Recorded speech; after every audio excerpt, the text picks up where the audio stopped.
त्याला फोडणीला घालण्याची प्रोसेस करतोय। हे बघा, खेकडे साफ करून घेतले, वाटण, आलं लसणाची पेस्ट, हा मालवणी मसाला आहे आणि हळद। वाटप हे जे आहे खोबरं, कांदा, ओलं खोबरं आहे भाजून घेतलं आहे, कांदा आहे तो पण भाजून घेतला आहे आणि त्यानंतर सगळ्यात महत्त्वाचं आहे हां बोला, खेकड्याचे पाय वाटले आहेत, त्याचा हे काढलाय, रस काढलाय, आता तो फोडणीला देणार। पण घेतलाय तो, त्यामध्ये घालतोय तेल, अंदाजपंची तेल घेतलेलं आहे,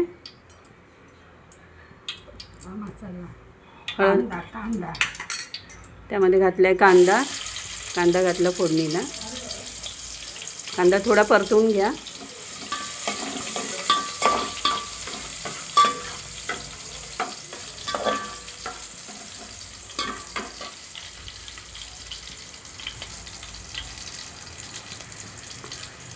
हां, त्यानंतर घातलं आहे अद्रक लसूणची पेस्ट 1 चमचा,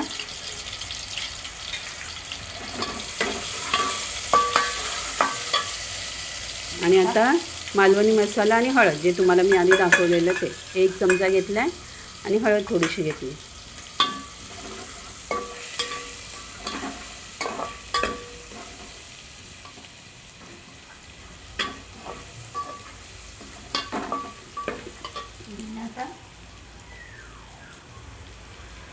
थांबा, डेंग्याचा रस्सा वाटलेला चांगला गाळून घ्यायचा हा डेंग्याचा रस्सा, नाही तर त्याची कच उरते, घशाला लागू शकते।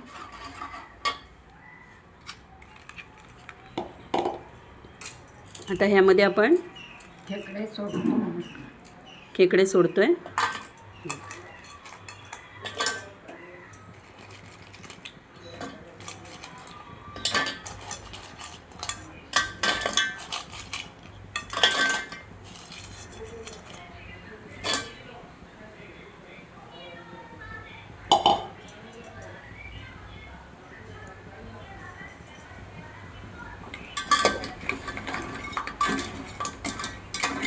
ढवळून घ्यायचं एकदा,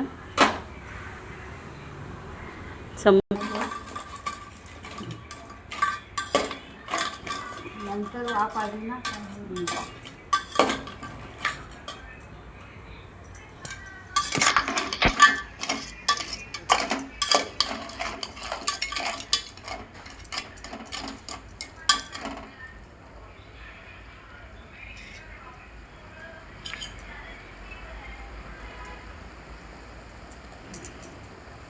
आणि आता ढवळून घेतले। मेन म्हणजे हे राहिलं पाहिजे।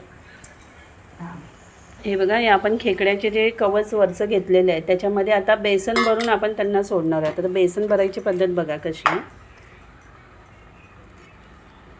तोपर्यंत आपण हे उकळत ठेवलेलं आहे शिजवून, हे बघा, ठीक आहे। आता हे बघा,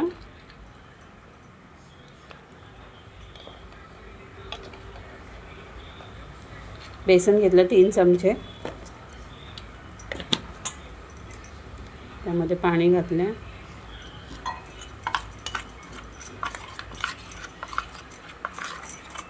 हे चांगलं ढवळून घ्यायचं।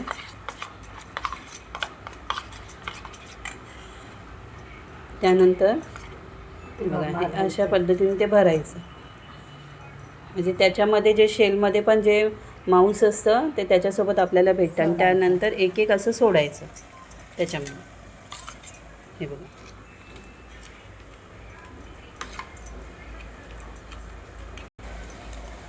हे बघा अशा पद्धतीने सोडायचं, मग ते त्याच्या वाफेसोबत ते शिजून जाईल आणि खाताना पण छान लागतात, ते टेस्टी लागतात, चवदार असतं। मुळात काय माहिती आहे का, खेकडे बनवायचे कसं हे सगळ्यांना जमेल, पण खायचे कसे हे अजून काही लोकांना माहिती नाही। कारण आम्ही परवाच्या दिवशी हॉटेलमध्ये गेलेलो जेवायला, तर एकांनी फॅमिली होती एक, ती त्या लोकांनी खेकडा थाळी मागवलेली, आणि मागवल्यानंतर त्यांना माहितीच नाही ते कसं खायचं। मग त्यांनी वेटरला बोलावून विचारलं की बाबा कसं खायचं, काय खायचं। त्यामुळे आम्ही नंतर ही पण पद्धत दाखवणार आहे की खेकडे खातात कसे, त्यामुळे सगळ्यांना कळेल पण की खेकडे कशा पद्धतीने खायचे असतात। बनवल्यानंतर. गॅस थोडा फुल केला आणि पाणी सोडायचं. जरा शिजले की त्यामध्ये पाणी टाकायचं. बघा ह्यामध्ये थोडंसं अजून पाणी घालणार आहे आम्ही. हे बघा, हे बेसनचं उरलेलं पाणी आहे ना तेच घातलं म्हणजे अजून शिजेल झाकण ठेव आणि नंतर मग वाटप टाकायचं. आता ह्याच्यावर झाकण ठेवायचं आणि बारीक गॅस करून ठेवायचं.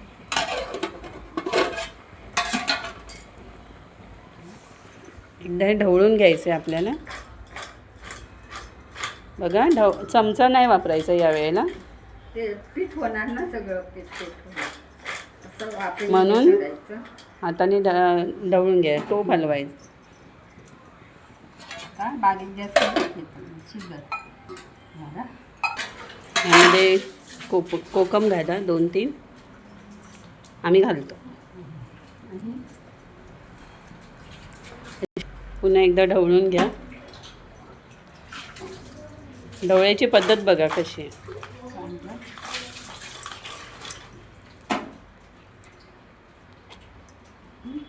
झालं. आता वर खाली झालं सगळं. आणि ह्याच्यात पण हे बघ शिजलं पीठ दाखवा. शिजलं बघ. हे बघा जे आपण बेसनचं पीठ घातलेलं ना ते पण चांगलं शिजलं आहे त्यामध्ये. हे बघ हे पण खायला छान लागतं ना. सगळं मस्त शिजलं दाखव. हे बघा मध्ये आता वाटप टाकतोय आपण. कांदा आणि ओल्या खोबऱ्याचं जे वाटप केलेलं ते टाकतोय आपण. हे बघा भाजून केलेलं वाटप. ह्याची टेस्ट खूप छान येते. नंतर 4 चमचे टाकले 4 चमचे टाकले त्यामध्ये. आणि आता पाणी टाकायचं. त्यामध्ये पाणी घालतोय. हे बघा पाणी केवढं घालायचं. अर्धा ग्लासच घातले नाही. आणि पुन्हा एकदा ढवळून घ्यायचं.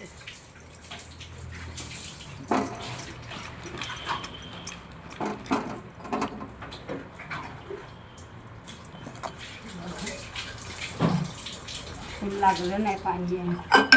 सांगू नको पाणी आता. थोडंसं अजून पाणी घातलं आहे. आता बरोबर झालं. आता तू काय कर. बघा ह्याला चांगली उकळी आली आहे. बघा कलर पण छान आला आहे. चवीपुरतं मीठ. ठीक आहे. मीठ घालून झाल्यावर नंतर तेजपत्ता आपण टाकला नाही. कोथिंबीर टाकली वरून. आणि थोडासा वरून गरम मसाला टाकायचा आहे. थोडंसं ढवळून घेतलं.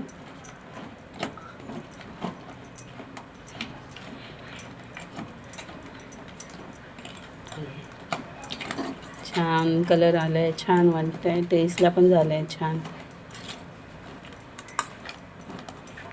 यामध्ये थोडासा गरम मसाला टाक.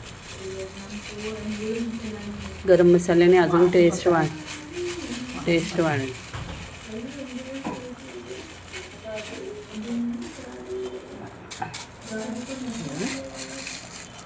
पुन्हा एकदा ढवळून घेतलं की झालं. आपला खेकडा मसाला तयार आहे. खेकड्याचा रस्सा भातावर पण होतो, चपातीसोबत पण. असं पण खायला खूप छान वाटतं. बंद करा. जरा झाकून घ्यायचं आहे. बंद करून ठेव. एक उकळी काढली की झाला मसाला तयार. खेकडा मसाला हा बघा आपला खेकडा मसाला तयार आहे.